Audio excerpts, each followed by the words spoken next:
tó túmọ̀ sí pé àgbálùmọ̀ yìí náà tún wúlò fún obìnrin tí abẹ́ rẹ̀ rùn. Bẹ́ẹ̀ni. Ok. Bẹ́ẹ̀ni. Tí abẹ́ obìnrin bá ti bẹ̀rẹ̀ sí ní rùn tó bá ti ń pẹ́ lára ẹnu ẹ̀ náà yóò bẹ̀rẹ̀ sí máa rùn. Tó bá ti bẹ̀rẹ̀ sí ní sọ̀rọ̀ a máa ní odò. Tó bá yá alójú ara yún. Tó bá yá a ní pé òun ń tọ̀ ìtọ̀ ń tà òun. Tó bá yá ó lè máa tọ̀ oyún ó lè máa tọ̀ ẹ̀jẹ̀. Yorùbá Gidi TV. Sẹ́rẹ́ ní ṣoníyìí kò so ìràwọ̀ gàgà ní ṣoníyìí oṣù ọmọ adarí oorun ní kó máa ṣoníyìí wá ń gbà ògbó ẹ̀ ńlẹ́ ń bẹ̀rùn ẹ̀yin olólùfẹ́ wa níkànnì yìí Ọlákúnlé Fásùgbà ló kọ mi. Ẹ jẹ́ á tún máa sọ̀rọ̀ díẹ̀ bí àlékún ká lè mọ́ gbò bí ẹni ó wẹ̀kún lórí ohun tó yẹ ká ṣe ká lè ní ìlera tó pé pẹ̀lú àwọn nǹkan tẹ́dùmàrè ti fi jíǹkí wa láyìíká wa. Ẹ̀yin náà bẹ́ẹ̀ bá wo bí a wà yìí ibi tó tutù ni babaládò bá da ṣègùn olúbàrìbá ẹ káàbọ̀ sórí ètò. Ẹ ṣeun olótú mo kí yín ẹ kú ijọ́ mẹ́ta. Ṣeun. Àdúrà ó gbà ọ́ ọ̀rọ̀ yóò dayọ̀ pẹ̀lú ògo lọ́dọ̀ Ọlọ́run ọba. Ẹ̀yin tí ẹ̀ ń gbọ́ wa nílé mo kí ọkùnrin mo kí obìnrin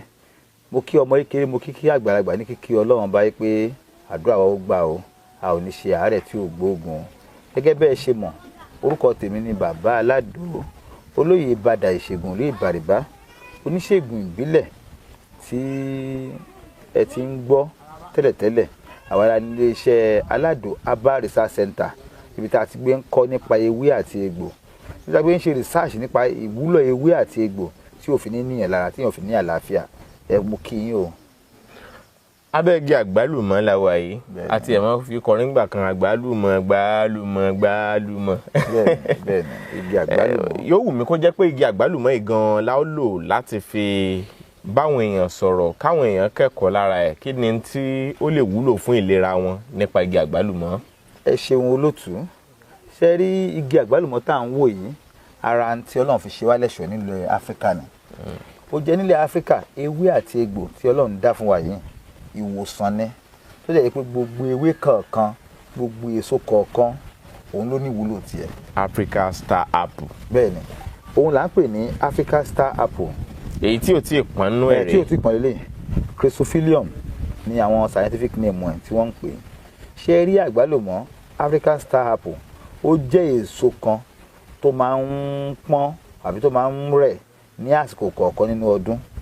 Tó bá tó àsìkò kan tó bá ń lọ sí bí àsìkò bíi July nsìn tí òjò bá buhari lọ́lẹ̀ ẹ rí pé àgbálùmọ̀ yóò bẹ̀rẹ̀ sí máa jáde. Àsìkò mango la wà yẹn tó bá dé àsìkò gbà yẹn àsìkò àgbálùmọ̀ máa jáde. Ṣé wá dé àgbálùmọ̀ yẹn ó ní àǹfààní tó pọ̀. Àkọ́kọ́ ni àwọn olóyìnbó wọ́n study ẹ̀ wọ́n ní wípé citrus acid ìyẹn vitamin C tó wà nínú ẹ̀ wọ́n lòun náà pọ̀ gẹ́gẹ́ bíi ti ọsàn ṣe ti yé ẹgbẹ́ citrus acid à ń sọ yẹn tó bá wo ètò wà nínú ọsàn tá à ń mu àti ọsàn lime ó jura wọn lọ ti lime yẹn ìyẹn máa ń kan èyí tó jẹ́ ti ọsàn mímu ó yàtọ̀ síra wọn èyí tó wá jẹ́ ti àgbálùmọ̀ òun náà ní tí ó bá ti pọ́n tó máa kan ó ní wá ti pọ́n tó náà bẹ̀rẹ̀ sí ní dùn ó wá ní àǹfààní tó pọ̀ àkọ́kọ́ ni vitamin C tó wà nínú ẹ̀ nínú citrus acid vitamin C tó wà nínú ẹ̀ ó dáa púpọ̀ fún ara tí a bá bẹ̀rẹ̀ sí ní ibà ó ní kàtá ó ní ọ̀fìnkìn ètí àbí ọmọ yìí kéré àyẹ̀ṣẹ̀ bí tó bá ní àwọn kan bẹ́ẹ̀ yẹn vitamin C náà máa ní kọ́ lọ fún ẹ rí pé láyà tí yóò tó ti vitamin C kí náà àgbàlagbà ń lò àwọn èso yìí ni wọ́n ń lò tó bá ti mú àwọn èso yìí wọ́n á máa fún ọmọ yẹn mu àbí kí ìyá ẹ̀ máa mú tó bá ti mú ọmọ máa mú níbi ọyàn kò ní máa ní àwọn òtútù bíi ó ní kàtá ni ó ní ikọ́ ni ó máa ṣiṣẹ́ fún ṣùgbọ́n kí la fẹ́ sọ ní èyí fún àwa èèyàn ni pé ẹ rí pé nínú àwọn ètò tiwa ohun tá a máa ń ṣe ń bẹ̀ náà ni pé ká máa kọ́ nípa ewé àti egbò àwọn èèyàn wà pé nínú ọgbà wọn wọ́n ní fúláwà káàkiri nǹkan dẹ̀ ń ṣe wọ́n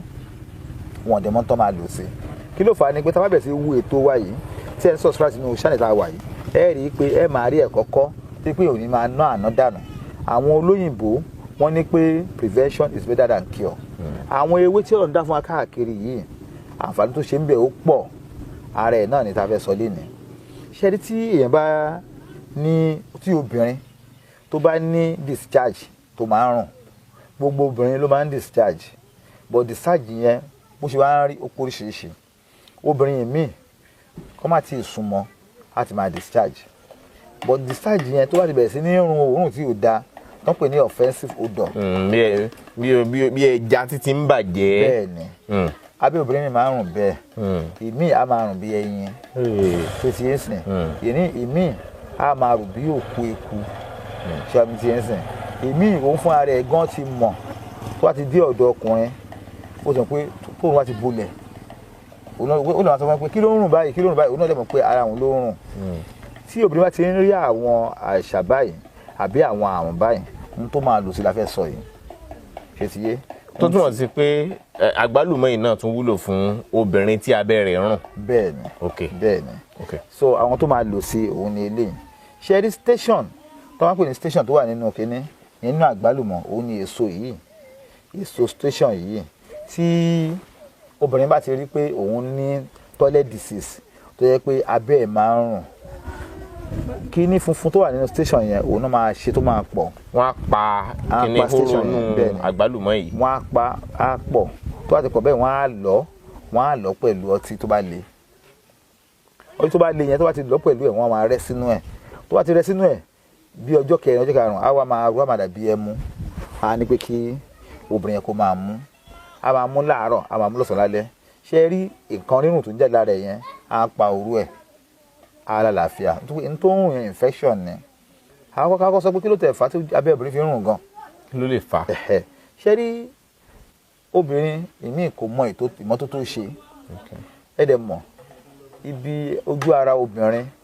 ibi tí ó yẹ pé nǹkan tó pamọ́ ni nígbà tí èèyàn bá tọ̀ tóbìnrin bá tọ̀ ó yẹ kóbìnrin ó tàǹbà kóbìnrin ó ṣan abẹ́ obìnrin mi yóò mọ̀ tó bá ti tọ̀ ó wọ pátá sí nìyẹn tó bá pátá sí ẹ wà rí ìtọ̀ tó bá pẹ́ ń bẹ̀ àwọn máa mú òórùn jáde tó bá ti ń mú òórùn jáde àwọn bacteria á bẹ̀ sí máa grow ń bẹ̀ tó bá ń grow ń bẹ̀ á máa rùn then bacteria yìí tó bá wọ ojú ara ẹ̀ á rí pé infection ti wọ ojú ara ẹ̀ nìyẹn á wọ̀ dénú tó bá ti wọ̀ dénú ó ti bẹ̀rẹ̀ sí ní àwọn nǹkan tá a pè ní infection nìyẹn ó lè di bacteria tẹ̀lé tó bá pẹ́ lára ẹ̀ ó lè di virus so eléyìí á máa jẹ́ kí obìnrin máa ní discharge yẹn bí ọyún ló ń jáde láti ojú ara ẹ̀ yẹn á funfun so á máa mix mọ́ àwọn fluid tó bá jáde láti ara obìnrin ọyún yẹn pọ̀ sí àwọn mix pẹ̀lú ẹ̀ á máa mú òórùn tí ò dá jáde ṣàmùtẹ́sìn tí o bá ti wá ń rí ohun tá a pè ní toilet disease wípé tó ń pè ní toilet wọ́n fi pọ́nlé náà pè ní toilet disease because wọ́n tún ń kó lára toilet náà bí ẹni tó bá ti ṣe tó ń jókòó lé toilet kan tẹ́lẹ̀ mi bá ti jókòó lé òun náà ti kó nìyẹn so òun náà ti kó àìsàn yẹn nìyẹn òun náà máa ní pé òun náà ní discharge ó wá ń rùn bí òkú eku àbí ó ń rùn bí òkú ẹja ṣètìyẹsìn eléyìí àwọn tí a máa lò sí òun là ń sọ lé ní ara ẹ̀ ní kéèyàn wá kíní fùkẹ̀fùkẹ̀ tó wà nínú station yìí tó bá ti wá tó pọ̀ tó bá ti lọ wọ́n wá dà sínú ọtí wọ́n á lọ kókó náà dáadáa wọ́n á dà ní sí ọtí bí ọjọ́ kẹta á bá máa ru bí ẹmu èèyàn máa mu ní gas kan láàárọ̀ gas kan lọ́sàn-án gas kan lálẹ́ pẹ̀lú gbọ́dọ̀ Ọlọ́run wa yóò pa gbogbo àwọn àìsàn yẹn ó máa ń ṣe tí ó wà lára obìnrin gbà míì ọkọ ẹ̀ náà lè kó ṣàkóso pé mo ní pé tó wá gbé infection ni nígbà tí kílẹ̀ tí wá wà ń bẹ̀ ó máa grow kòkòrò á wọnú ara ẹ̀ tí kòkòrò náà ti wọnú nǹkan ọmọkùnrin ó di wàhálà yẹn àmì tọkùnrin náà máa rí tó bá wọnú ara òun náà ni pé tó bá kọ́ bẹ̀rẹ̀ tó bá ń tọ̀ ìtọ̀ á máa ta so tí ọkùnrin bá ti ń wá rí pé òun ń tọ̀ ìtọ̀ ń tà òun infection ni so infection yẹn ó lè wá jẹ́ pé bacteria infection ló máa jẹ́ tó bá pọ̀ jù ó lè di virus tó bá ti ṣe kíní so in tó ṣe pàtàkì jù náà ni pé tóbìnrin bá ti wá ń rí bẹ́ẹ̀ kó jẹ́ kọ́kọ́ ẹ̀ mọ̀ pé nǹkan báyìí ń ṣe òun o kọ́kọ́ ẹ̀ má bàa tó lọ kó tó bá tọ́jú ọkùnrin àti obìnrin a máa tọ́jú ọkọ àti ìyàwó ni wọ́n tó bá tọ́jú ìyàwó tá a bá tọ́jú ọkọ tọkọ bá ti ń débẹ̀ bẹ́ẹ̀ tó yẹ kó báǹkì padà ni tó bá tọ́jú ọkọ tá a tọ́jú ìyàwó tọkọ bá ti bẹ̀rẹ̀ sí súnmọ́ ìyàwó ẹ̀ bẹ́ẹ̀ ló ń fowópamọ́ sí báǹkì ni ti yé sìn so àmì tí ẹ bá ti bẹ̀rẹ̀ sí ní rí torí pé òun ń tọ̀ ìtọ̀ ń tà òun rí discharge nínú nǹkan ọmọ obìnrin òun ó wá ń rùn ṣe pé discharge wà lára obìnrin discharge wà lára obìnrin discharge lára obìnrin wà tó yẹ pé ó normal obìnrin mi tó yẹ pé bí ó ti pẹ́ súnmọ́kùnrin tó ti yé ń sìn tó bá ti wá pé ara ẹ̀ máa move ó ń wà ní ovulation period nǹkan fún máa jáde lára ẹ̀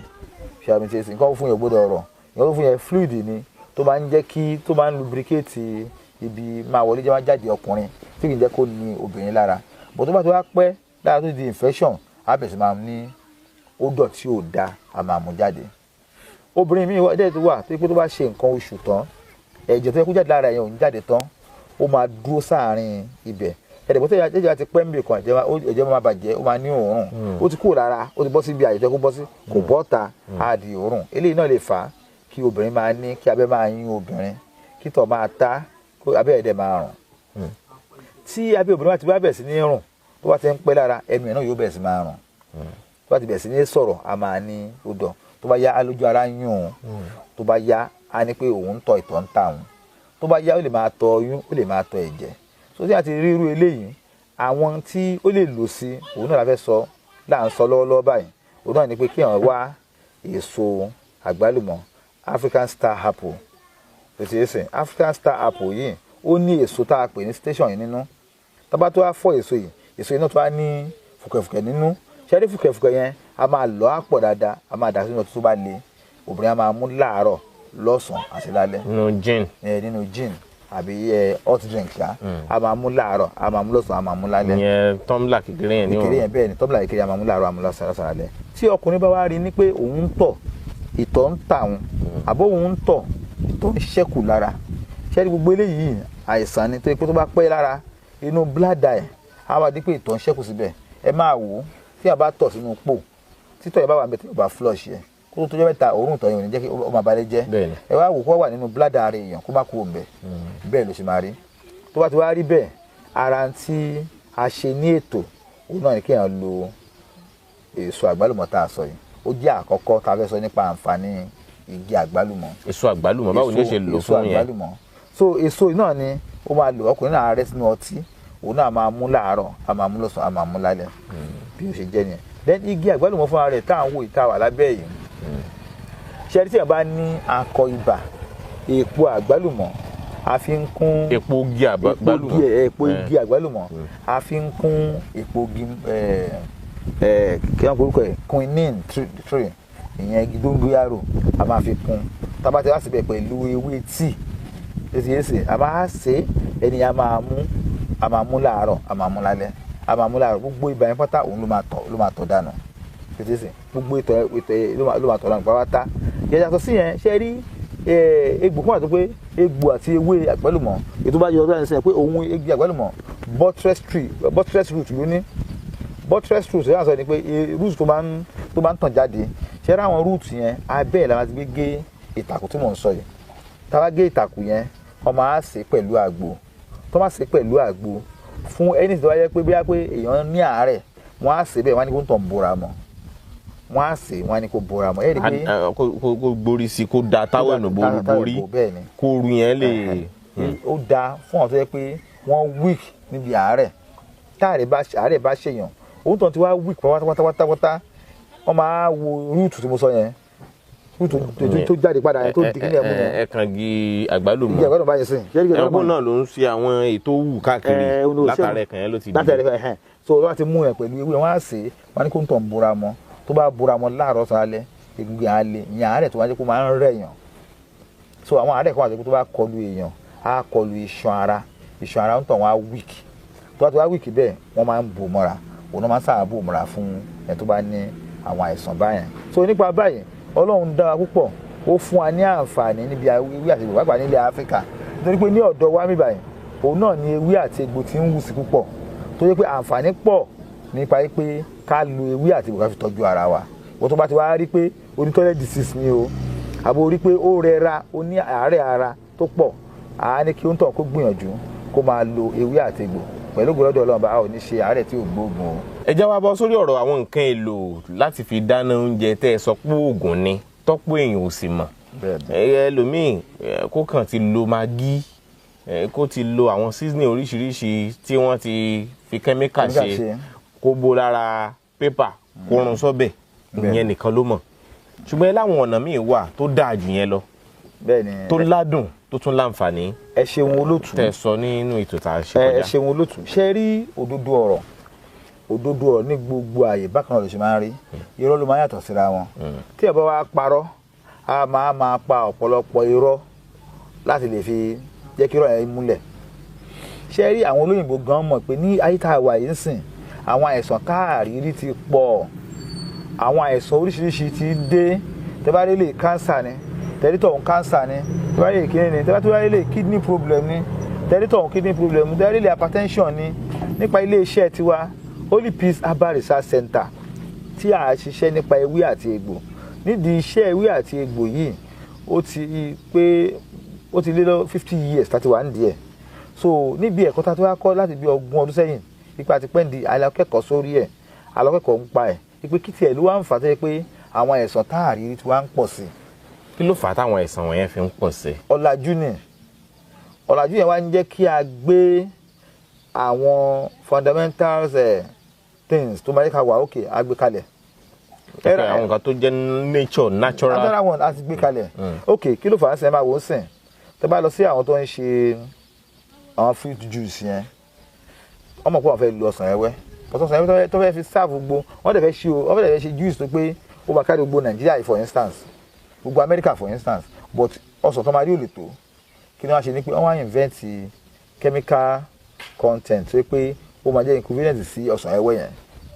Àmú flavour ẹ̀ wá, òórùn ẹ̀ wá, àmú taste ẹ̀ àmú everything wá. Ok, tó bá mú wá báyẹn wọ́n ti gbàgbé pé inú wọn ti dùn pé nítorí fẹ́ achieve yẹn wọ́n ti achieve yẹn but chemical tó lò yẹn kí ni side effect yẹn.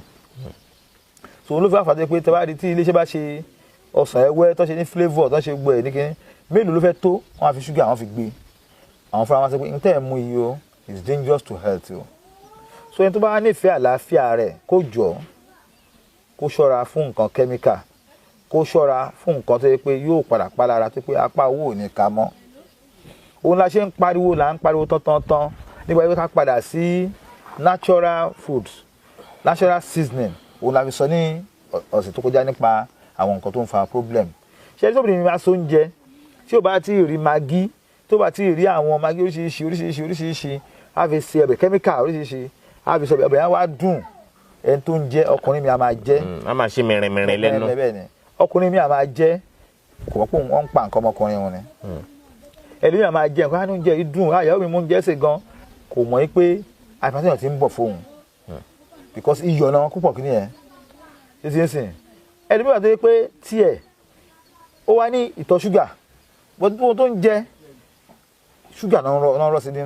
sí nínú láì sọ nípa pé ẹ̀yin èèyàn wa tẹ̀ ń gbọ́ wa ẹ má yẹ ká bora wa pa ẹ má yẹ ká fi ọ̀làjú para wa ẹ jẹ́ á padà sí organic foods organic seasoning òun la fẹ́ sọ nípa ẹ̀ lénìí tí a máa fi máa ṣe oúnjẹ a sọ nípa garlic wípé garlic tí a fi ń ṣe oúnjẹ ó máa mú taste gidi wá a sọ nípa onion ìyẹn àlùbọ́sà tá bá fi ń ṣe oúnjẹ ó dáa ju ká lọ máa ra chemical tá bá fi máa ṣe oúnjẹ lọ ẹ wo ẹlòmíì wà tó yẹ pé nítorí máa bùtọ́ lè magí dẹ́bẹ̀ẹ́sì náà rẹ̀ báyìí ó ní magí yẹn wọ́n máa ní chicken flavour kìnnìkan flavour irọ́ ni ó ń kó bára ni so àwọn nǹkan tá a ṣe kalẹ̀ yìí a ti ṣe lóríṣiríṣi téèyàn lè jàǹfààní ẹ̀ tó lè pè wá tó lè rà á láti máa bù sọ́bẹ̀ díẹ̀díẹ̀ bóyá ń bù sọ́dọ̀ yẹn á tún máa jẹ́ oògùn fún. Professor kan ní pé let your food be your medicine. Ẹ má jẹ́ kí oúnjẹ yín ṣaláì má jẹ́ oògùn fún yín nítorí pé tí yóò bá jẹ́ oògùn fún yín ẹ padà máa jẹ oògùn bí ẹni jẹ ń jẹ. So nípa báyìí a ṣe oríṣiríṣi a ṣe garlic òun náà la ṣe yìí a ṣe àti lọ tí a máa fi síbẹ̀ èèyàn máa bù díẹ̀díẹ̀ a máa fi ṣe oúnjẹ yẹn ni.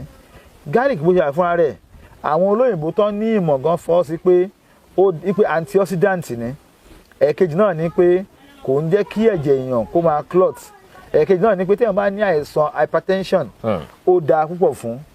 so tó bá fi wá ń so oúnjẹ ṣe rí pé oúnjẹ láti di oògùn fún wa nìyẹn ó dẹ̀ ní taste tó dáa nínú oúnjẹ. A tún ṣe àwọn míì náà jáde ẹwọlé yìí ìtàpè ní àìdán onígun mẹ́rin scientific name ni tetrapulia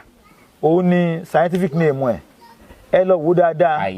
àìdán onígun mẹ́rin tí wọ́n ti bu díẹ̀ àwọn tó yẹ pepper soup tẹ́ bá gbà ó ní taste tó dáa tí wọ́n fẹ́ so oúnjẹ ó ní taste tó dáa natural thing ni tẹ́ bá gbìyànjú tá a bá bá yín ṣe tá a fi ránṣẹ́ sí yín ẹ rí i pé chemical ò ní sínú ẹ̀ nítorí pé àwa là ń sọ nípa pé kí èèyàn má fi chemical sí tó máa jẹ àìdán eléyìí tá a pè ní tetrapulia tetraptera ní scientific name ẹ̀ ó dápò láti fi so oúnjẹ. báwo lè ń ṣe lélẹ̀ fún oúnjẹ báyìí. ṣé rí irú àwọn oúnjẹ wo lè ń lè lélẹ̀ fún. irú eléyìí tí a fẹ́ so oúnjẹ tó bá ti bu díẹ̀ sínú omi wọ́n á fomi yẹn boil ẹ̀ tó wá ti boil pẹ̀lú omi yẹn wọ́n á wá yọ omi yẹn omi náà fi dáná oúnjẹ tó máa sè. bí yẹn fẹ́ ṣe ráìsì agolo méjì ní ìsìn. bẹ́ẹ̀ ìyá ara bù sí ẹ̀ ni ó máa mú taste gidi wá. bí ṣíbí kékeré ilé àbùsùn omi gbóná ẹ̀ wọ́n á kọ́ boil ẹ̀ máa yọ omi yẹn máa fi ṣe ráìsì yẹn ráìsì yẹn máa fún yín ní taste tó dáa ṣọ́ọ́bì tí sìn natural taste pé àádùn ju season tẹ́ ń lò lọ ṣọ́ọ́bì tí yé sìn àìdán onígun mẹ́rin wọn ò gbọ́ rí òun náà ni tetraptera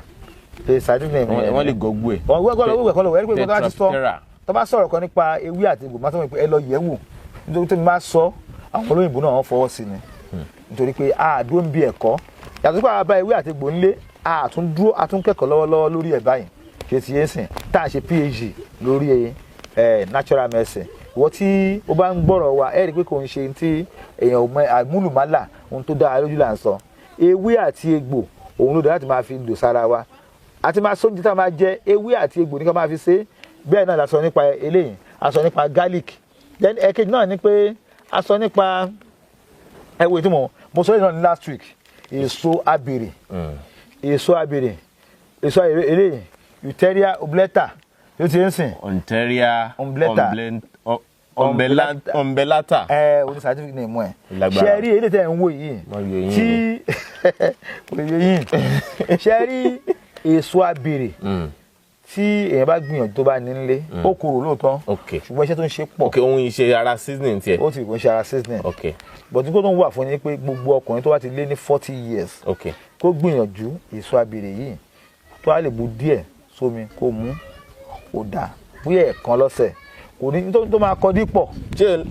èso ìlẹ̀ sọ pé da fáláboyún. bẹ́ẹ̀ni nǹkan tó máa ṣe lára pọ̀ ṣe rí kí èèyàn máa jẹun tó bá dùn ara wa fẹ́ tó bá dùn ṣùgbọ́n ohun tó dùn àlàáfíà òun náà fẹ́ a máa jẹ́ kó máa wọ̀ ẹ́ lára dáadáa tí a fẹ́ kí àlàáfíà àìní àlàáfíà máa wọ̀ òun lára dáadáa kó máa jẹun tó bá dùn ṣùgbọ́n tó bá ti ń jẹun tó bá ti korò àlàáfíà ò fẹ́ asáfóńtọ̀hún. ẹnu wa fẹ́ tó dùn. bẹ́ẹ̀ni. ṣùgbọ́n ara wa ò fẹ́ tó dùn. kò fẹ́. ó máa ń ṣàkóbá fún àgọ́ ara. ó ń ṣàkóbá fún. ṣùgbọ́n ẹnu wa máa ń fẹ́. bẹ́ẹ̀ni. ṣé ẹni bí tẹ́ bá fi á mọ̀ ní pé tí èèyàn bá mú ọ̀gẹ̀dẹ̀ dúdú sílé tó bá wà nínú ilé ọ̀gẹ̀dẹ̀ dúdú ni o ẹ rí pé ẹ̀ ní rí kòkòrò ara rẹ̀. bẹ́ẹ̀ni. àwọn ìṣíkanrí yẹn ẹ̀ ní rí bẹ́ẹ̀ ẹ jẹ́ kó bẹ̀rẹ̀ sí ní pọ́n ìṣíkanrí àwa kan bára wa ṣe rí nìyẹn gbogbo tó yẹ ká máa jẹ ká máa yẹ kí nǹkan tó dùn ká yẹ kó pọ̀ jù nù ẹ̀ tó bá jẹun tó bá dùn ilé ìdá máa lò akọ̀rọ̀ abúlé sómi àmọ́ ó máa neutralize gbogbo tó àti jẹ yẹn. ìyẹn á ti bu kọ́ọ̀pù mi kan lẹ̀. ọkọ mi akọ̀bù síbi kéré díẹ̀ bí ìdajì teaspoon àbòsùn àdẹ̀mú lẹ́ẹ̀kan bí orí akàforí síbi bù díẹ̀ ráì kékeré ó ti dáa jù fífi ẹsẹ̀ èso yìí ṣùgbọ́n máa korò. ó korò ṣe rí èso abèrè iṣẹ́ tó wá ń ṣe pọ̀ reason ni pé ètò tẹrọmínísílẹ̀ kan tí obìnrin bá ń bẹ lọ́hùn fún ọmọ èso abèrè ó dáa fún un wọ́n lọ wò ó lẹ́niwìà ṣe ti ń sìn College of Holistic Medicine tó wà ní UK ẹ lọ wo research tó sọ lórí èso abèrè nǹkan tó yà sọ kankan ní tó pé àdúrà ẹ̀kọ́ à ń kàyé lójoojúmọ́ a lè sọ fún yàn authoritatively pé nǹkan báyìí ló ń ṣe èso abèrè sẹ́ tí obìnrin bá ń bẹ lọ́hùn fọmọ ẹ lọ wo àwọn obìnrin wa àmì tó wà ń sisi wọ́n ti jẹun tó bá dùn púpọ̀ eléyìí wọ́n gbé lọ ó jẹ mípa ìlénì tó bá fẹ́ ẹnìkan ṣe ọmọ ṣàwámà ọmọ ṣàwáṣe bá dé bóun ò bá ṣe wọn rẹ àṣẹ ice cream wọ́n máa mú ice cream wọn lọ ṣe òṣùpọ̀ tó ń jẹ yẹn ó ń dúró dè wọ́n ní ara yẹn ó ṣe wá ń dúró dè wọ́n ní ara yẹn bí sáàpù tí mo ṣe pé tí èèyàn bá gbé ní tó bá dùn síbi kan kòkòrò ó máa bò ó ní tó bá korò kòkòrò ní bò ó ní tó bá dùn ní tó ti bàjẹ́ ló ń jẹ́ bẹ́ẹ̀ tó bá ní pé ọ̀gẹ̀dẹ̀ yìí ti wá dùn o ọ̀gẹ̀dẹ̀ yẹn ń bàjẹ́ ni tó bá ní ọsàn yìí ti wá dùn o ó ń bàjẹ́ bọ̀ nìyẹn so tí wọ́n bá fẹ́ bàjẹ́ kó máa ń jẹun tó bá dùn. gẹ̀dẹ̀ ń bàjẹ́ ló ń pọ́n. so ní aṣẹ́ fọwọ́n ní ìmọ̀ràn nípa pé kán họ́dà fún àwọn season tá a ṣe yìí bíi èso abèrè yìí tí ẹ bá ní lọ́wọ́ èso abèrè ò kì í ṣara seasoning o fún oúnjẹ sísè o ṣùgbọ́n òun wà fún pé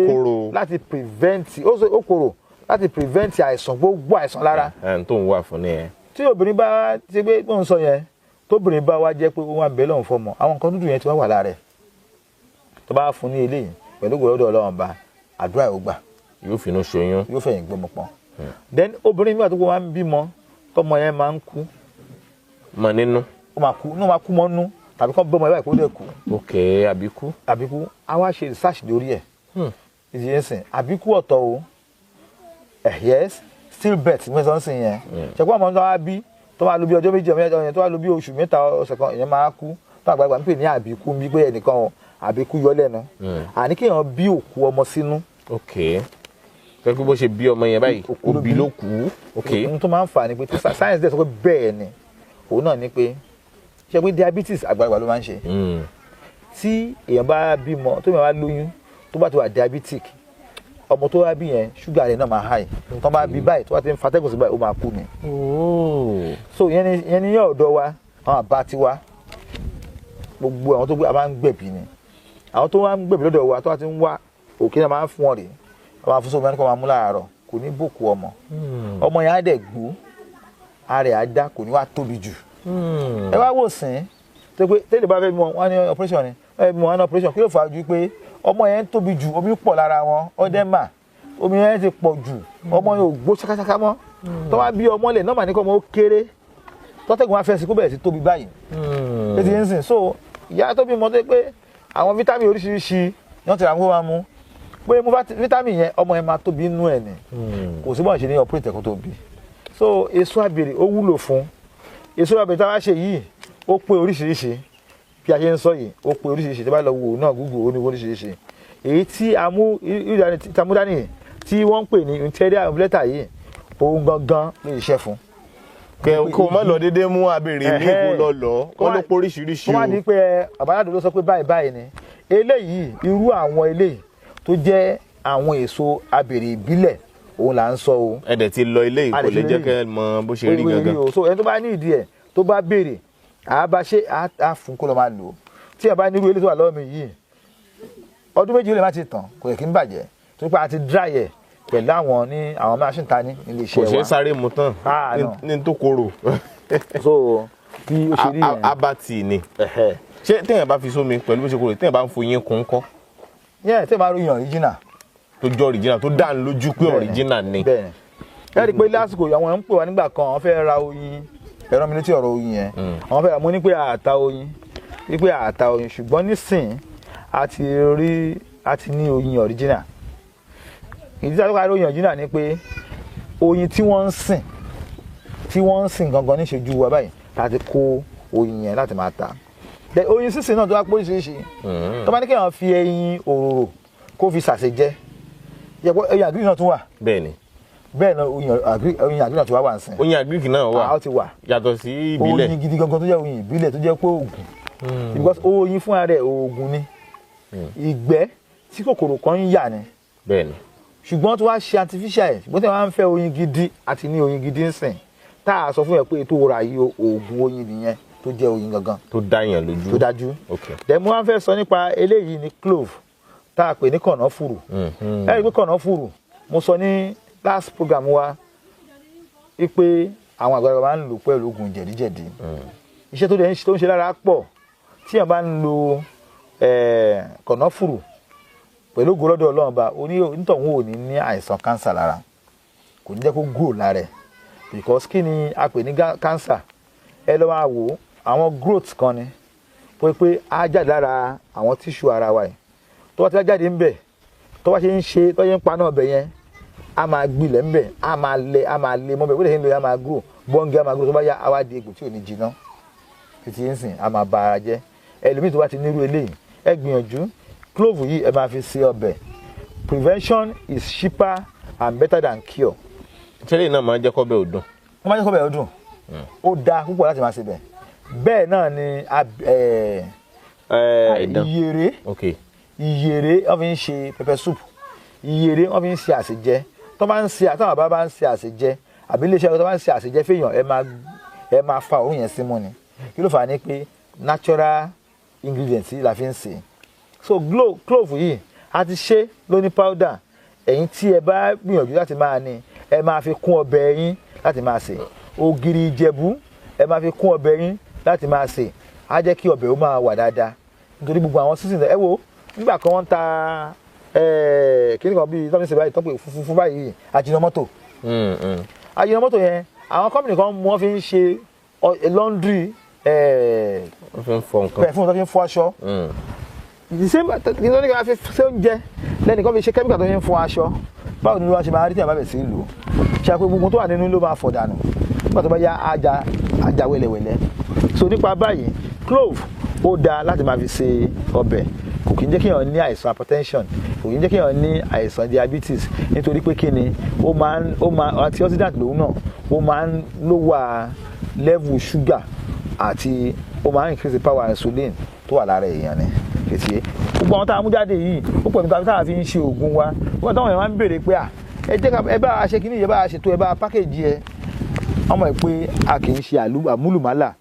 láti bá wọn ṣe àwọn ìké jáde èyí tí mo mú dání yìí sìn òun náà ni bitter leaf ewé ewúro tí ò fi tòjò kúrò ewé ewúro táǹpẹ̀ ní valonta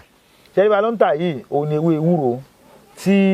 èèyàn bá gbìyànjú láti ní ewé ewúro ó dáa púpọ̀ àìsàn inú gbogbo àìsàn inú tó máa ń dààmú èèyàn kan bu díẹ̀ nípa ti dry ẹ̀ èèyàn kan ra bu díẹ̀ á dẹ̀ á lò ó lè lò pẹ̀lú omi lásán ó lè lò pẹ̀lú bóyá tea àbí warm water ó dáa púpọ̀ kò dẹ̀ kí n bàjẹ́ nípa ti preserve ẹ̀ dáadáa ewé ewúro a ṣe ewé efinrin náà a dẹ̀ ṣe ewé ewúro gbogbo àwọn eléyìí ó ní ìwúlò tó pọ̀ láti ṣe oúnjẹ tí a fẹ́ ṣe oúnjẹ tó bá gbìyànjú tó bá fẹ́ ṣe ẹ̀fọ́ ewúro kò ní gbóyè lọ ń já ewé mọ́ tó bá ti ní eléyìí lọ́wọ́ á bò sínú ọbẹ̀ panla gbígbẹ ẹ̀wọ̀n panla gbígbẹ yẹn á rún sí i á dẹ̀ fẹ́ já sí i ó ti parí ó máa dàbí ẹni pé òun tọ̀ òun ò jẹun rí ni á jẹ tán á dẹ̀ sùn wọ́ra á lálàáfíà torí pé oúnjẹ wa gan òun ká gbìyànjú kó jẹ́ oògùn wa ká bàa lè ní àlàáfíà owó tá à ń ṣe yìí a kàn wò níwèé pé àìsàn wa pọ̀ káàkiri kí ni ọ̀nà àbáyọ náà ni pé ká gbìyànjú ká prevent àìsàn yẹn kó má ṣe wá ẹlẹ́yìn ni kọ́ àìsàn ṣèwọ̀n òun ti wọn àbálàdò wọn á ta òògùn fún òun á wà òkè káìsàn má ṣèyàn ló dáa so láṣẹ mọ̀ pé a fẹ́ gbégbèsè nípa pé káìsàn má bàa ṣe èèyàn ohun tí ò jẹ́ káìsàn ṣèyàn ni pé ohun tá à ń jẹ tá à ń fi sí ẹnu bàbá tó bí mi ó ń sọ fún mi wípé ẹ lọ ṣọ́ tẹ́ ń fi sábẹ́ àti tẹ́ ń fi sẹ́nu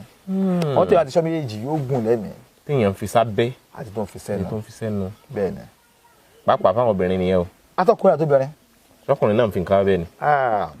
ẹ mọ̀ pé kò sífà lódò tẹ́ bá ti ń fi nǹkan sára obìnrin yìí náà ń fa díẹ̀ sára ń bẹ̀ kí ti ń sìn wọ́n ní ẹ lọ ṣọ́ ohun tí ẹ bá fẹ́ gùn lẹ́mìí ẹ ṣọ́ ohun tẹ́ ń fi sẹ́nu àti ohun tẹ́ ń fi sábẹ́ kí ni tá à ń fi sẹ́nu ibi náà ni àwọn oúnjẹ ìjẹkújẹ ẹlòmíì tó bá jí láàárọ̀ ìmukúmu ni tó bá jí lọ́sàn-án ìmukúmu ni ìjẹkújẹ ni bó ṣe mu eléyìí tó gbóná lónìí pé kó ojú lè máa ṣe ojú àṣẹ kan pàtó wà gbogbo kíní tán wàhálà dé afa kidney afa liver problem níbi oúnjẹ jíjẹ náà ẹlòmíì kò ṣe ìmọ́tótó níbi oúnjẹ tó ń jẹ ẹlòmíì kẹ́míkà nìkan ló ń rọ́ sínú ẹwọ́n tó ń mu carbonated drinks yẹn soda àwọn tó ń mu caffeinated one yẹn náà ẹlòmíì amáṣakọ a máa mu caffeine kò mọ̀ pé kíní yẹn bóyá dáa tó ó ní ìwọ̀nba tó yẹ kó wà lára kò ní sí pé àmúdórógbó tó bá ti mú àwa ní pé orí fọ́ òun. wọ́n mu mineral ojoojúmọ́ sáá bọ́ǹjẹ búrẹ́dì wọ́n mu mineral sí. ẹlòmíì sẹ́yìn ní pé náírà mìíràn tí mo fẹ́ kéré ẹ fún mi lọ́rọ̀ bọ̀ ọ̀rọ̀ bọ̀ yẹn tó bá jẹ búrẹ́dì tẹ̀wà òun ni tó bá jẹ ìrẹsì òun ni àmùkọ́ sí àgbà tó bá yá ábẹ̀ sí máa rọ á máa gbẹ tó bá kọ̀bẹ̀ sí ni mo á kọ́ máa sanra o á máa sanra rẹ̀ bá nígbà tó bá yá á kọ̀bẹ̀ sí máa gbẹ ni. so nípa báyìí ẹ jẹ́ ká ṣọ́n tí à ń jẹ aṣọ tá à ń fi sẹ́nu àti tá à ń fi sábẹ́. ṣé tá à ń fi sábẹ́ tá à ń sọ yẹn ẹlòmíì wà ní tó ṣekú pa òun náà ni unprotected sex ẹlòmíì tí ó pa òun náà ni ìyàwó oníyàwó ẹ rí i pé àwọn nílẹ̀ Yorùbá mi ò sọ nílùú òyìnbó nílẹ̀ Yorùbá àwọn àgbàlagbà ọmọ tó fi ń ṣọ́ ìyàwó wọn tó máa rí pé ìyàwó yìí ẹni tó lẹ́wà ni wọ́n dẹ̀ máa ní pé ìrù ògé kì í jẹ́ kó gé o gbélé obìnrin tó wá lẹ́wà yẹn àwọn ọkùnrin wọn máa dà láàmú àwọn àgbàlagbà wọn á wá mú wọn tó ń pè ní àṣemọ́ wọn á fi sí lára ẹni tó bá kọlù ó rọrùn nìyẹn àbí ó gbá àárẹ̀ nìyẹn tó bá ti wá rí bẹ́ẹ̀ ẹ̀gbọ́n kò ṣọ́ abẹ́ ẹ̀ nìyẹn ká máa ṣọ́ abẹ́ wa ẹlòmíì ibi tó wá ń tọ̀ sí kò ṣọ́ abẹ́ ẹ̀ ń bẹ̀ ibi tó ń gbọ̀nsẹ̀ sí bóyá public toilet ni kò ṣọ́ abẹ́ ẹ̀ ń bẹ̀ gbogbo ilé ó lè fa àárẹ̀ ara ṣẹ́mi n tá à ń fi sẹ́nu àti n tá à ń fi sábẹ́ yàtọ̀ sí tá à ń fi sẹ́nu yẹn náà ọ̀rọ̀ tá a máa sọ jáde ọ̀rọ̀ lágbára púpọ̀ tọ́rọ̀ bá ti jáde kò ṣeé kó padà mọ́ ẹlòmíì ọ̀rọ̀ ló sọ tó fi ṣe àwọn àgbàlagbà níbẹ̀rẹ̀ bá ṣe pé ẹ tún wá ṣọ́ tẹ́ ń sọ jáde náà nítorí pé àwọn kan wà tó pé wọ́n mọ̀rọ̀ gbọ́ àwọn tó wá mọ̀rọ̀ gbọ́ yìí àwọn kan wà tó pé wọ́n ò mọ̀rọ̀ sọ tó bá ti wá ṣi ọ̀rọ̀ sọ wọ́n á kó sọ́wọ́ àwọn tó mọ̀rọ̀ gbọ́ wọ́n á dẹ̀ bá wọn wí. káṣọ́n tí à ń fi sẹ́nu káṣọ́n tó ń jáde lẹ́nu wa. ẹ ṣeun so nípa báyìí ẹlòmíì wà tó pé ó ti ń ṣiṣẹ́ oníṣẹ́ wọn ò lọ déédéé ẹlòmíì ti ń ṣiṣẹ́ ó lóun ò lákòjọ ẹlòmíì tiẹ̀ ti ń ṣòwò nǹkan ò déédéé fún ó ṣeé ṣe kó jẹ́ pé ọ̀rọ̀ sísọ ló kó bá èmi ń dèlù wọn ẹ̀ẹ́dẹ́ pé kó yẹ kó fún ní kọ́bọ̀ ọ̀rọ̀ àgbà àṣẹ fún ẹ lánàá fún kọ́bọ̀ kó máa lọ́ntì ẹ nítorí pé kí ọ̀rọ̀ kọ́ bá ṣàkóbá fún wa gbogbo àwọn tó yẹ pé wọ́n á rí ìṣòro kan sí kejì pẹ̀lú gbọ́lọ́dọ̀ Ọlọ́run bá á borí o ẹ yọjú sí wa gbogbo tó wá ń dà yín láàmú lára á fojú inú wò á dẹ̀ fi ta wò pẹ̀lú gbọ́lọ́dọ̀ Ọlọ́run bá ẹ níwọ̀n bákan náà mọ̀ ṣùgbọ́n ká ṣọ́ tá à ń fi sẹ́nu wọn ká sọ tá à ń sọ jáde níbẹ̀ wà tá à ń fi sábẹ́ èyí tí wọ́n fẹ́ sọ nípa eléyìí náà ni pé à ń pè ní ẹ̀rù ṣe rí ẹ̀rù yìí ẹ̀rù alamọ́ wà ẹ̀rù tí ò lamọ́ wà ṣe rí tí wọ́n pè ní ẹ̀rù alamọ́ òun tó pé tó ti gbẹ tí síìdì rẹ̀ ti gbọ̀n dànù fúnra rẹ̀ àwọn kan àti pé ó ní síìdì nínú tí àgbàdo bá fẹ́ ṣe àgbo ibà wọ́n á ní kẹ́ ẹ fi ẹ̀rù díẹ̀ kẹ́ ẹ fi tẹ̀lé ẹ̀rù tí wọ́n sọ yẹn iṣẹ́ tó ń ṣe iṣẹ́ tó lágbára ni ó máa ń boost immune system ara èèyàn ó máa ń jẹ́ kéèyàn ní antibody tó lágbára tí ẹ bá ní antibody tó bá lágbára àwọn kòkòrò kan wà tó bá jẹ ẹlòmíì kò sí ẹni máa kàn fọ́ gbọ̀n ni tó bá dẹ̀ jẹ ẹlòmíì ó lè gbàdá àjìnà lára ti ènìyàn kí ló fà á ní pé immunity ara ènìyàn àti antibody tó lè face kìíní yẹn kò sí lára ń tọ̀hún ẹ̀rù alámọ́ òun náà ni a ṣiṣẹ́ lé. ṣé abati lásán lè ní àbò náà tó ń jẹ́ seasoning. ó ti o seasoning kan but bóyá jẹ́ pé abati yẹn àwọn kan tó máa ń lò wọ́n fi ṣe ẹfẹ́ soup náà. ó ìkorò. kò kí ń korò but ó korò kò korò ó tún korò ìyẹn ni pé wà láàrin àgbèdè méjì òun náà pè ní Xylophia ethiopica Xylophia ethiopica nílé ìyẹn ẹ̀rù. Xylophia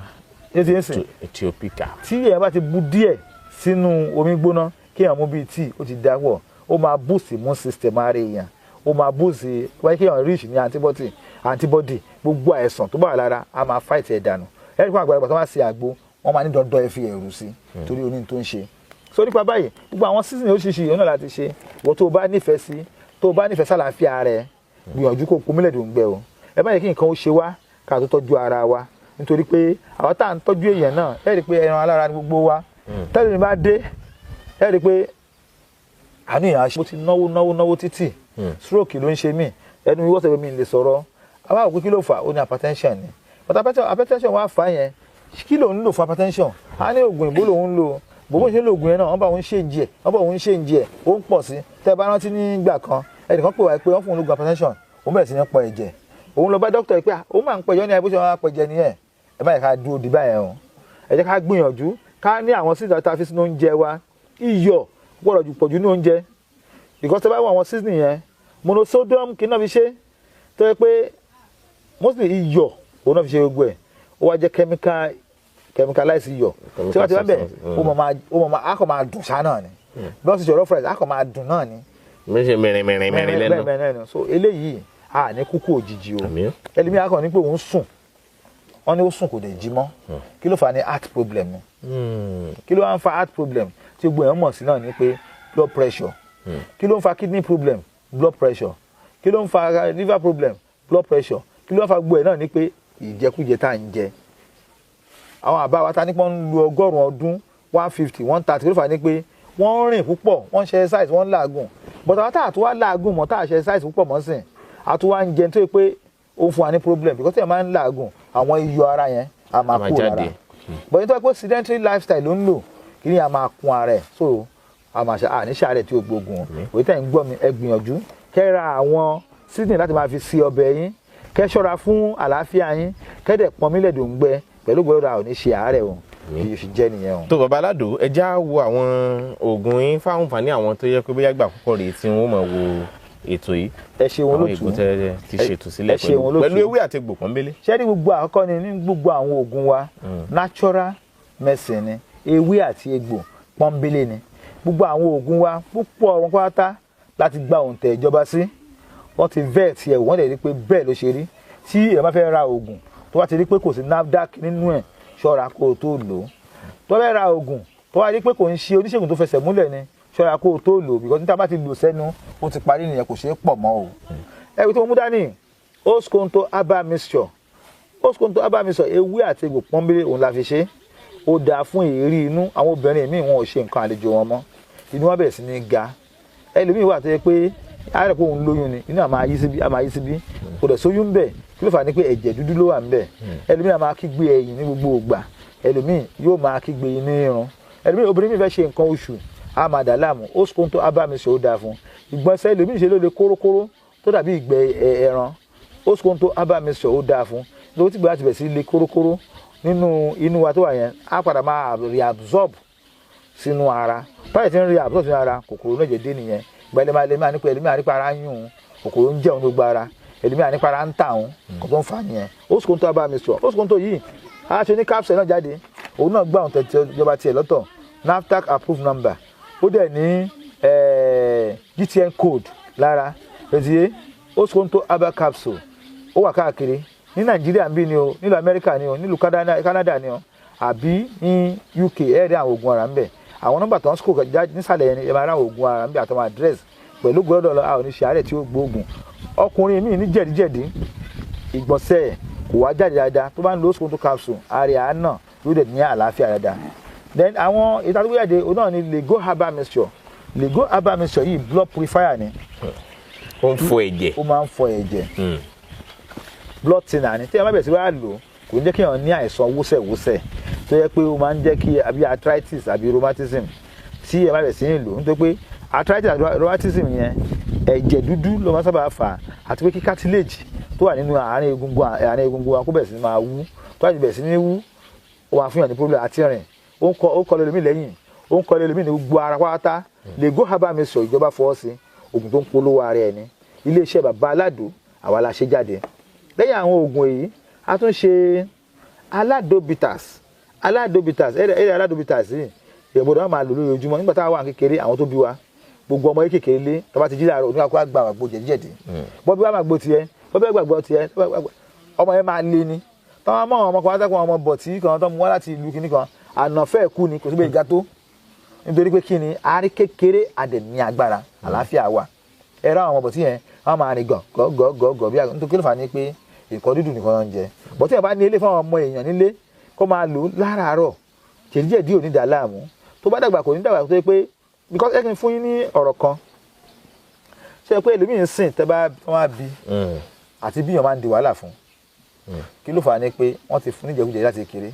tó bá lọ test ẹ̀ wọ́n á ní ó ní low sperm count, tó bá test ẹ̀ wọ́n á ní kò ní sperm cell rárá. Kí ló fà á ní pé èyí tó ń fà yẹn ni pé ẹlòmíì ìgbà tó máa bí bàbá tó bí fúnra rẹ̀ ó ní àtọ̀sí lára. Ìgbà tó fi àtọ̀sí bí ọmọ yẹn wá ní àtọ̀sí, orópọn ẹ̀ tó gbé ń produce sperm ó ti ní problem. Ṣàmì ti ẹsẹ̀ mo ti sọ ilé ìfọyàn àwọn ẹ̀ lọ test wọ́n padà sọ pé bẹ́ẹ̀ ló ṣe rí. Ṣé o tábà bá ṣe àájú ọmọ ẹni ọkùnrin obìnrin tí a fẹ́ fúnra yín lóyún pé fẹ́ bímọ, ẹ gbìyànjú kẹ́ ẹ wà lálàáfíà tó mọ́. Tí anybody ní oyún tó bá ní infection ẹ lọ treat ẹ̀, tó pé ní tẹ́ bá fi ṣe àájú ọmọ yẹn òun ni tẹ́ máa rí. Kò sí magic inú ẹ̀. Àtọ̀tọ̀ pé kò dáa obìnrin wọn kò ní infection, ohun tó bá ti fi ṣe papọ̀ tó jọ ọmọ sáyẹn nǹkan ẹ̀ máa rí. So ní bàbá yẹn tó wá rí ẹwà bírú ọmọ bẹ́ẹ̀ ẹ jẹ́ kó máa lo aladobitas, gbogbo èrò tó wà lára ẹ̀ á fọ́ dànù, á dẹ̀ ní àlàáfíà, ẹ̀yìn ríro ní jẹ̀díjẹ̀dí ni ó dáa pọ̀ jù fún un. Lẹ́yìn yẹn a wá ṣe magic ointment. Ẹ wo magic ointment yìí a ti fi tọ́jú àwọn tó ní àìsàn stroke àbò ní wósẹ̀wósẹ̀ ńgbà náà tó pẹ́ ẹsẹ̀ méjèèjì ò ṣe é rìn, ó wá ń fìdí wọ́. Wọ́n gbọ́dọ̀ sọ́sibítù káàkiri, wọ́n ní kò lè wá òkè, wọ́n operate ẹ̀ légungun ẹ̀yìn kó padà fẹsẹ̀ yẹn rìn. A fi magic a fi tọ́jú ẹ̀, ó wà òkè. Dókítà tó wá sọ pé àwọn ní magic náà lò, ipò ògùn magic ni. Wọ́n sọ fún pé àti magic o àti magic kọ ṣùgbọ́n àti lálàáfíà, ìwọ tó bá ní wósẹ̀wósẹ̀, ìwọ tó bá ní àìsàn rọpárọsẹ̀ tí ẹsẹ̀ kan ò ṣeé gbé, apá kan ò ṣeé gbé, ó wá ń fi ẹsẹ̀ kan wá ń wú jù kan lọ. Magic ointment ní kẹ́ ẹ lò kẹ́ ẹ fi máa wọ, bá ṣe máa ń lò ní pé a máa bú dẹ̀ sínú omi gbóná, á fi mọ́ ẹsẹ̀ yẹn, tá a ti wá fi mọ́ ẹsẹ̀ yẹn a máa fi máa ṣe. Tó wá ní stroke ní tí ọ̀rọ̀ ò dá lẹ́nu ẹ̀, kó bú dẹ̀ sínú omi gbóná kó máa mú ahọ́n yẹn á dẹ̀ padà stable padà òun tó ń yẹ lọ́fẹ̀ẹ́ magic ointment àwọn ará Ògùn iléeṣẹ́ bàbá aládùn nìyẹn. A ní ojú ẹ̀dọ̀ kì í fọ́ àwọn àgbàlagbà ní wọ́n ní ojú ẹ̀dọ̀ kì í fọ́ ẹ̀dọ̀ kì í kú ojú ẹ̀dọ̀ kì í fọ́ òun tó bá ní àìsàn ojú eléyìí tí àwọn ìran wa ṣe jáde nìyẹn fún àìsàn ojú ó dáa púpọ̀ tí ẹ bá ní àìsàn ẹni àìsàn ojú wa jẹ́ orúkọ máa ń kọ́ pé ìwọ ṣáà máa lò pẹ̀lú gbọ́dọ̀ ojú ẹ̀ ò ní fọ́ ìyẹn holy root vision powder. A ṣe aladosin fún ẹni tó bá ní prostate enlargement mo pe ọ̀tọ̀ ní prostate enlargement ọ̀tọ̀ ní prostate cancer eléyìí tí mo mú lọ́wọ́ yìí o prostate enlargement nìkan ló ṣiṣẹ́ fún kí ọkùnrin kí gland tàn pé ní prostate kó wá wú kó wá tẹ ibi tí ìtọ̀ gbé ń jáde mọ́lẹ̀ kí ìtọ̀ yẹn má jáde dáadáa àbíkẹ́ lómi sọ pé ó fẹ́ tọ̀ gan kò ní lè control ìtọ̀ kó tó lè rí ìtọ̀ á máa sàn dànù. Aladosin àti abiotisin la ṣe fún tí yàn bá lò pẹ̀lú gbọ́dọ̀ Ọlọ́run ba yóò jẹ́ kí bladder yẹn shrink yóò jẹ́ kí gland yẹn náà shrink ó ń tọ̀ ìtọ̀ á dẹ̀ free dáadáa àgùn tó ti ń polówó ara ẹ̀ ní o tí àwọn yẹn ti rà tó dẹ̀ ń dúpẹ́ lé orí ẹ̀. Abiotisin tẹ́ máa lò pọ́n aladosin yẹn lélẹ̀ fún any infection àbí virus tó wà lára bacteria ni tí yàn bá lò pẹ̀lú gbọ́dọ̀ Ọlọ́run á gbà pé agbára ń bẹ nínú ewé àti egbò. Àwa ní èyí tí àpèdá tamúdá nìyí aládò therapy tó ń ṣe fún ẹ̀jẹ̀ ríru tí yàn bá ní àìsàn hypertension silent killer ni wọ́n pè ó wà lára ẹlòmíì tí ó mọ̀ àbí wọ́gán wò tiẹ̀ tí ì ní jọ torí Ọlọ́run gbìyànjú kó o ní aládò therapy ńlé tó bá lò yóò máa jẹ́ kí pressure ẹ̀jẹ̀ kó moderate a stabilize ẹ̀ àjẹpọ̀ yẹn máa wúlò fún àwọn míì tó yẹ pé àwọn òbí wọn ní àìsàn yẹn táwọn ò ní. ẹ ṣeun lótú ṣé rí gbogbo ohun tó bá ti ń ṣe òbí èèyàn ẹgbẹ́ mo sílẹ̀ kan ohun tó fi bí wa náà nìyẹn. ẹni tó yẹ pé òbí mi o nígbà tó máa tó yọ ọdún báyìí ó ní àìsàn stroke kó náà máa mọ̀ ẹ́ pé ó ṣeé ṣe more than 80% probability kó ń tọ̀ kó ni. tí àwọn òbí yẹn bá ní àìsàn ojú tó jẹ́ pé òun gangan náà bíyàn o ṣe àwọn pé ìyẹn náà ń kóòtù quote and unquote pòun gangan náà bíyàn o. tí ìyẹn kí wọ́n ṣe ìfojú gbà nǹkan. tó àfojú gbà nǹkan ọ̀bọ̀n náà àìsàn ojú kéèyàn náà máa ṣọ́ra kó ètè máa pọn mílẹ̀ dùn gbẹ. kó máa prevent ẹ̀. kó yà prevent tó lè prevent kò ní ṣe. ṣé àmì ti yé sìn. tí wọ́n yí pé àwọn tó bí ẹ wọ́n ní diabetes wọ́n ní àìsàn ẹsẹ̀ wọ́n ní àìsàn wa ti ní ìwọ náà máa fi pé nǹkan tó ń ṣe wá ní ìran tiwa nìyẹn gbogbo ìran kankan ló ní nǹkan tó ń ṣe wọ́n ń bẹ̀. ṣé àmì ti sìn so aládò herbal therapy fún àìjẹ̀ ríru ó da púpọ̀ jù fún òògùn náà wọ́n ti ròyìn ẹni mo sọ pa ẹnìkan tó ní pé òun ní high blood pressure wọ́n fún un lóògùn ní hospital wọ́n fún un lóògùn ní hospital yẹn ní UK náà ni ó bẹ̀rẹ̀ sí ní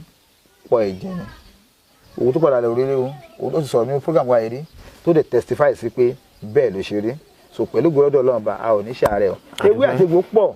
a ní àwọn oríṣiríṣi nǹkan tá a ti ṣe ètò iṣẹ́ fún ẹ̀jẹ̀ ni ètò iṣẹ́ fún hepatitis B ni ètò iṣẹ́ fún kidney ni ètò iṣẹ́ fún liver ni a ti ṣe jáde nílé iṣẹ́ aládò herbal research center nílùú Abẹ́òkúta ní báyìí pẹ̀lú ògo lọ́dọ̀ Ọlọ́run tó bá ti ń ṣe ní àgọ́ ara nọ́mbà yìí ní kẹ́ ẹ pè 08028121088 tàbí 07031002744 ẹ pè nọ́mbà yìí ká fúnra ní ìmọ̀ràn àti àlàyé ẹ rí pé ẹnìkan kì í gbọ́n tán òun náà àṣetọ́pá gbọ́n tán àṣẹ ló ń kẹ́kọ̀ọ́ sí àṣetọ́pá nítorí ajogún ògùn àbí akọ́ nípa ògùn nílùú kan àtúndúró alọ́nkẹ́kọ̀ọ́ sí nítorí ẹnìkan ò gbọ́n tán ẹ pè mí ká fúnra ní ìmọ̀ràn àbí àlàyé ẹ̀kejì náà ní pé tí nǹkan bá ń ṣèyàn ní àgọ́ ara nílẹ̀ wa níbi tá a wà yìí o àwọn àgbàlagbà ń fojú inú wò wọ́n á fi ta wò tó bá ń ṣèwọ ní àgọ́ ara pẹ̀lú ògo lọ́dọ̀ Ọlọ́run ọba gbogbo ọ̀nà kan tó bá gbà wá ó ní àlàáfíà ni ó rẹ̀ rí ìdùnnú ẹ pè mí kájọ ṣe àlàyé àwọn oògùn àrà lóṣìṣì ètò bá fẹ́ béèrè lórí ẹ̀ kẹ́ béèrè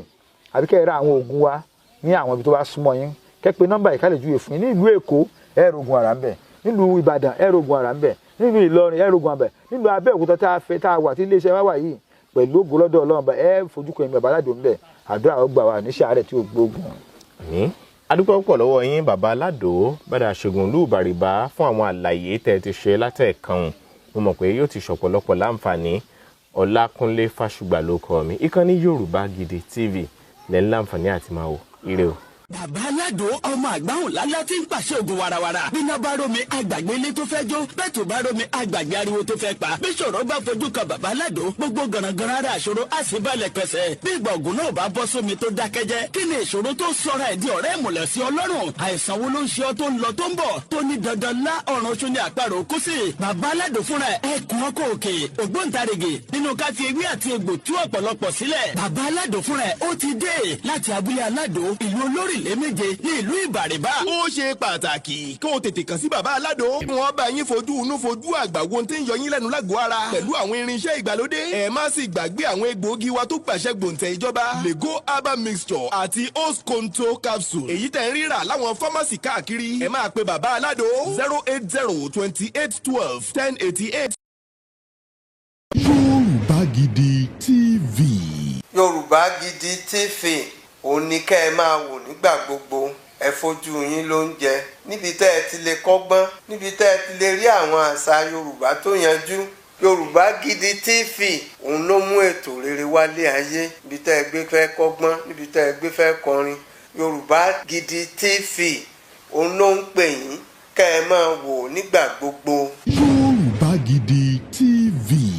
ibi tá a ti ń fún yín láwọn nǹkan tẹ́ ẹ fẹ́ àwọn nǹkan tó ṣàǹfààní tó yẹ kẹ́ ẹ máa wò nígbà gbogbo nígbàkigbà ìbẹ̀lẹ̀ wà yìí máa subscribe sí tẹ subscribe sí. Yorùbá Gidi TV.